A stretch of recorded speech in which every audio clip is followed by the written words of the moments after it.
world are realtors involved in politics? You know, I had this question asked of me the other day. They said we should all just stay out of it and leave the politics to the politicians. And I cried a little bit on the inside and on the outside, because that could be why we have so many challenges all around us in the local, state, and federal level, because politics is really just how we all get along in public together. It's not supposed to be a separate entity of its own. But realtors in specific choose to be active in politics because there are so many political things that impact our clients. It's not even about us as entrepreneurs as much as it is about the people we serve and how they can live in a healthy and safe, wonderful environment. And when an area is growing, like the county I'm in, for example, Cabarrus County is struggling with growth right now, and you honestly have two factions out there. You have one that wants to say yes to everything, and one that wants to say no and pull up the drawbridge and say stay out. But realtors are the ones that usually know how to have a conversation about smart growth. In fact, we have a whole grant program at the National Association of Realtors to help do housing studies and help figure out what the correct balance is to manage an area that everybody wants to live in, but there's not enough housing for everyone and not enough commercial space. So it's realtors that get involved in those smart growth decisions. And in fact, last week, the North Carolina realtors had a very robust conversation about shit, and I hate to use a word, but really I'm using it here as a noun. What we're talking about is proposed regulatory changes to septic drain fields and septic repair fields. Now, if you're somebody who lives in a city and you're on municipal water and sewer, you may be thinking you don't know anything about this, and that's okay, because us realtors,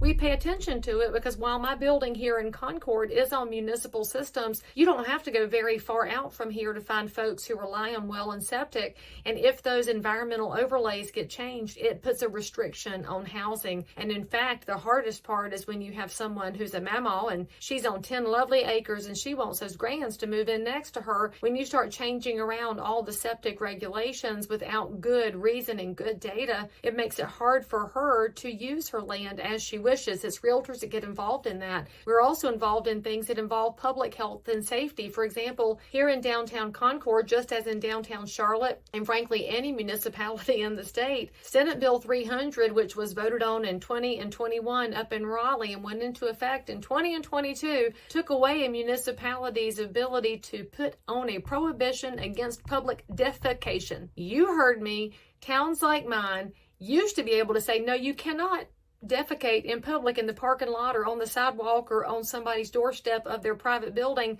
But that Senate bill was passed with provision number 13, which took away that ability from our municipalities. Now, there's a lots of whats and wherefores and whys, and honestly, I don't believe that in Raleigh our legislators did something nefarious. I think it was an unintended consequence of the bill that they wrote. But as such, I, as a property owner, my neighbor as a building owner, and my other neighbor as a building owner, if somebody publicly defecates on our doorstep, it's our responsibility. That's a public health and safety thing, and frankly, we should not be encouraging anybody in our communities to go take care of business anywhere besides the place that was intended for taking care of business. And it's realtors who are driving that conversation, and we're working with our local elected officials to find the right kind of solution.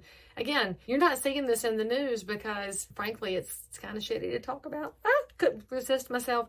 Or as my friend Christina said, in a moment of true clarity, she said, it's quite a situation we found ourselves in. All right, so what else are realtors involved in? Well, we look at zoning. And when you talk about zoning, you find out that counties like Anson County, North Carolina, just don't have zoning regulations at all, and their elected officials are struggling with that as cities like Wadesboro experience some of the growth coming out from Charlotte. Well, it takes realtors to be involved in those conversations to make sure that we're thinking about the best practices, worst practices, how do you strike the middle ground? And then we want to think about something that's near and dear to my heart as a property owner, and probably to yours too if you're watching this, and that's property taxes.